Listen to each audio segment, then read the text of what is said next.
दोस्तों yes bank की बात करें, स्टॉक के अंदर आज काफ़ी ज़्यादा गिरावट देखने को मिल रही है। अब इस गिरावट के पीछे वजह है प्रॉफिट बुकिंग और दूसरी तरफ बाजार में भारी गिरावट। तो बाजार में गिरावट का माहौल बना तो लोगों ने अपना प्रॉफिट बुक करना शुरू कर दिया क्योंकि स्टॉक काफ़ी ज़्यादा दौड़ चुका था।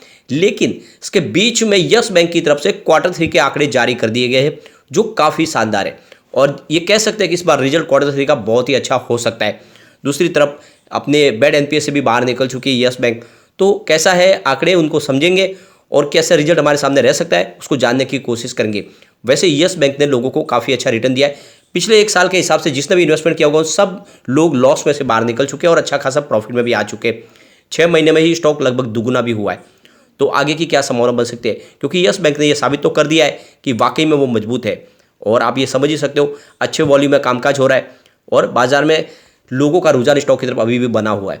वैसे भी बैंकिंग शेयरों के लिए आने वाला समय 2023 काफ़ी अच्छा रहने वाला है। बैंकिंग शेयरों में शानदार तेजी बनेगी क्योंकि आप समझ सकते हो कि इस बार बजट आएगा, उसके बाद में इंफ्रास्ट्रक्चर के ऊपर सरकार बहुत सारा खर्च करने वाली है। दूसरी तरफ सरकार की तरफ से बहुत सारी योजनाएं लॉन्च होने वाली है, उन सब के लिए बैंकों के थ्रू पैसा आएगा। तो आप समझ सकते हो बैंकों का कामकाज बढ़ने वाला है। और वैसे भी देखें तो 2 साल के कोविड काल के बाद में लोगों ने अब धीरे धीरे राहत की सांस लेनी शुरू कर दी है, कारोबारी गतिविधियां शुरू होने लगी, तो बैंकों का कारोबार बढ़ेगा ही बढ़ेगा। अब यहाँ पे सबसे पहले अगर हम बाजार की बात करें तो फिलहाल 3 बजे के आसपास का टाइम है। BSE सेंसेक्स 60,701 के आसपास है जहाँ पे 593 पॉइंट की बड़ी गिरावट है। यानी आज प्रॉफिट बुकिंग की वजह से बाजार में काफ़ी दबाव देखने को मिला है। 0.97% की गिरावट है, लगभग 1% की। अभी गिरावट के पीछे सुबह से ही वजह बनी, जब ग्लोबल मार्केट में गिरावट देखी तो उसके बाद में हमारे बाजार में गिरावट के साथ में शुरुआत हुई और ये गिरावट बढ़ती गई क्योंकि प्रॉफिट बुकिंग हावी हो गई। दूसरी तरफ बाजार में FI बिकवाल बने हुए, पिछले कई ट्रेडिंग सेशन से वो लगातार प्रॉफिट बुकिंग कर रहे हैं। यस बैंक की बात करें तो स्टॉक की शुरुआत 22.20 पर हुई, यानी पॉजिटिव शुरुआत हुई। कल की क्लोजिंग 22.05 की थी। जो लो है वो 20.90 का है, यानी आप देख सकते हो स्टॉक काफ़ी नीचे भी गया। हाई 22.40 का बना, यानी आप देख सकते हो 22 से स्टॉक ने प्रॉफिट बुकिंग शुरू की और स्टॉक नीचे भी आया। अब फिलहाल 21.40 के आसपास ट्रेड कर रहा है। 2.95% की गिरावट है, लगभग 3% की गिरावट है स्टॉक के अंदर। वॉल्यूम को देखें तो पिछले एक महीने पहले इसका 56 करोड़ का वॉल्यूम था, 12 करोड़ की डिलीवरी उठाई गई थी। 1 वीक पहले 43 करोड़ का वॉल्यूम था, 7 करोड़ की डिलीवरी उठाई गई थी।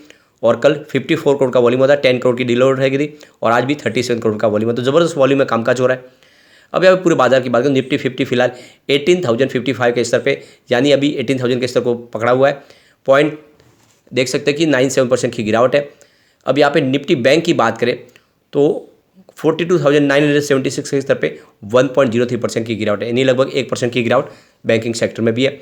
निफ्टी PSU बैंक में गिरावट ज़्यादा है, 4,304 के स्तर पे 1.73% की गिरावट है, यानी लगभग 0.2% की गिरावट है। निफ्टी प्राइवेट बैंक के अंदर 21,926 के स्तर पे करीब 0.90%, यानी लगभग 1% की गिरावट है। अब यहाँ पे यस बैंक की हम परफॉर्मेंस देखें तो 52 वीक का लो इसका 12.10 का है और 52 वीक हाई 24.75 है। तो ये तो आप समझ सकते हो कि पैसे लोगों के दुगुने हो चुके हैं ऑलरेडी 6 महीने के अंदर। फिलहाल स्टॉक 21 के आसपास है, ऊपर के लेवल से। अब पिछले एक महीने की इसकी परफॉर्मेंस देखें तो दूसरे बैंकिंग शेयरों के मुकाबले में ये नंबर 1 बना है। सबसे शानदार रिटर्न यस बैंक ने ही दिया है। आप देख सकते हो एक महीने में यस बैंक ने 21.49% की शानदार तेजी दिखाई है। इस दौरान RBL बैंक 15.62% दौड़ा। करूर वैश्य बैंक में हमें 12.01% की तेजी देखने को मिली। CSB बैंक में 11.19% की तेजी थी और साउथ इंडियन बैंक 10% दौड़ा। जम्मू एंड कश्मीर बैंक में 8.67% की तेजी थी। धनलक्ष्मी बैंक 8.25% की तेजी दिखाया। इक्वेटाइज स्मॉल फाइनेंस बैंक में 7.70% की तेजी थी और एक्सिस बैंक में 6.42% की तेजी में देखने को मिली। सूर्योदय स्मॉल फाइनेंस बैंक में 5.35% की तेजी थी और फिनो पेमेंट में 2.60% की तेजी थी। इंडसइंड बैंक 2.13% दौड़ा। तो ये तो आप देख ही सकते हो कि पूरे महीने के हिसाब से देखें तो यस बैंक विनर बना है, दूसरी बैंकों के मुकाबले सबसे शानदार इसने प्रदर्शन किया है और इसी वजह से यहाँ पे प्रॉफिट बुकिंग फिर से शुरू हुई है। तो यहाँ पे Q3 के आंकड़े हमारे सामने आ चुका है। डिपॉजिट में 16% की शानदार बढ़ोतरी है और एडवांस के अंदर भी 12% की बढ़ोतरी देखने को मिल रही है। तो यहाँ पे यस बैंक की तरफ से आज कहा गया है कि उनका जो एडवांस है वो इस बार 1,96,826 करोड़ के आसपास रहा है, जबकि पिछले साल ये 1,76,241 करोड़ के आसपास था। तो यहाँ पे ईयर ऑन बेसिस पे 12% की शानदार बढ़त देखने को मिल रही है और पिछले क्वार्टर की बात करें तो 1,92,235 करोड़ के आसपास था, उस हिसाब से 2% की बढ़त है। तो यहाँ पे ईयर ऑन बेसिस पे देख लो या क्वार्टर ऑन क्वार्टर बेसिस पे देख लो तो बैंक का एडवांस यहाँ पे बढ़ता हुआ दिखाई देगा, जो एक बहुत बड़ा पॉजिटिव ट्रिगर है। अब बैंक के डिपॉजिट की बात करें तो यहाँ पे करीब 2,13,608 करोड़ रुपीज़ के आसपास रहा है दिसंबर क्वार्टर में, जबकि पिछले साल सेम क्वार्टर में ये करीब 1,84,288 करोड़ रुपीज़ के आसपास था। इस हिसाब से देखें तो 16% की हमें ईयर ऑन बेसिस पे बढ़त देखने को मिल रही है, और क्वार्टर ऑन क्वार्टर बेसिस पे देखें तो 6.8% की बढ़त है, क्योंकि पिछले क्वार्टर में ये 2,21,000 करोड़ रुपीज़ के आसपास था। तो ये तो आप समझ ही सकते हो कि ईयर ऑन ईयर बेसिस पे देखें या क्वार्टर ऑन क्वार्टर बेसिस पे देखें तो डिपॉजिट भी आपको बढ़ता हुआ दिखाई देगा। ये बहुत ही शानदार है, यानी कंपनी का देख सकते हो कि डिपॉजिट भी बढ़ा है और एडवांसेस भी बढ़ा है। बैंक का क्रेडिट टू डिपॉजिट रेशियो देखें तो यहाँ पे करीब 89.7% के आसपास रहा है अक्टूबर टू दिसंबर के पीरियड के दौरान, और पिछले क्वार्टर में देखें तो ये 96.1% के आसपास था सितंबर क्वार्टर में, और 95.6% के आसपास था दिसंबर 2021 में। अगर हम बैंक के लिक्विडिटी कवरेज रेशियो की बात करें यानी LCR की, तो वो 119.5% बढ़ा है, जिसमें 105% क्वार्टर ऑन क्वार्टर बेसिस पे बढ़ोतरी हुई है, और यहाँ पे ईयर ऑन ईयर बेसिस पे 130% की स्लिप देखने को मिल रही है।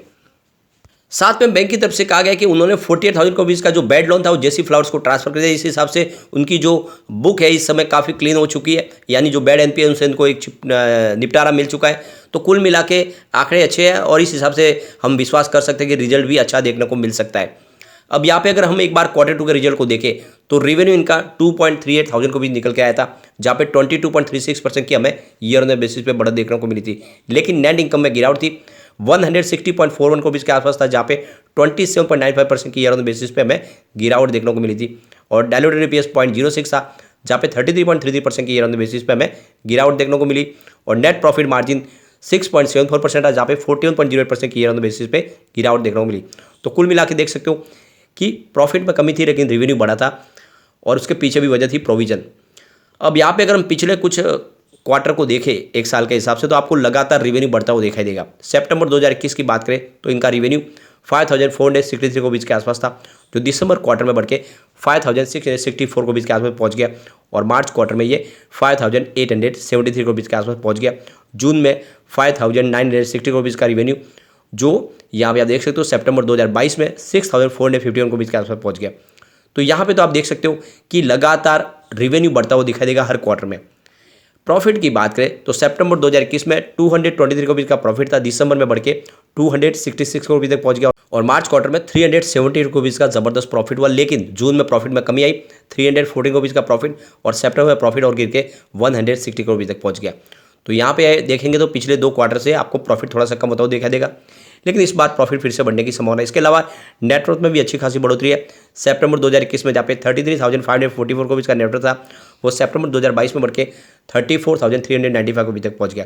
कुल मिला के काफ़ी शानदार रिजल्ट हमें देखने को मिला था, और इस विश्वास है कि इस बार भी रिजल्ट अच्छा होगा। और वैसे भी यस बैंक की सारी टेंशन खत्म होती हुई दिखाई दे रही है। कल ही हमने डिस्कस किया था कि इन्होंने माइक्रोसॉफ्ट के साथ में बिजनेस टाइप किया, जिसके माध्यम से इनके कस्टमर को एक नई यूनिक सर्विस मिलेगी इनके ऐप के ऊपर, जिसके माध्यम से कस्टमर अपने हर कोई काम ऐप के माध्यम से कर पाएगा। उसको बैंक तक जाने की जरूरत नहीं पड़ेगी, चाहे लेन देन करना हो या दूसरे और भी जितने बैंकिंग काम है वो सारे के सारे उस ऐप के माध्यम से हो गए। सेफ और सिक्योर ऐप होगी, माइक्रोसॉफ्ट की सर्विस मिलेगी उनको।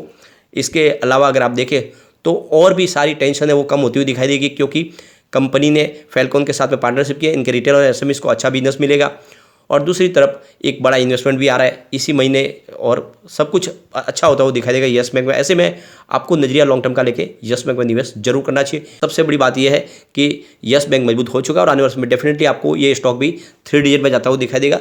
थोड़ा सा आपको साल 2 साल के लिए इसको निवेश को बनाए रखना होगा। लेकिन फ्रेंड, कोई भी इन्वेस्टमेंट करने से पहले अपने फाइनेंशियल एडवाइजर से बारे ले ले या अपना खुद का रिसर्च करें, क्योंकि मैंने वीडियो आपके एजुकेशनल पर्पज़ के लिए ही बनाया। वीडियो पसंद आए तो लाइक से जरूर कीजिए और चैनल को सब्सक्राइब कर दीजिए। Thank you friend.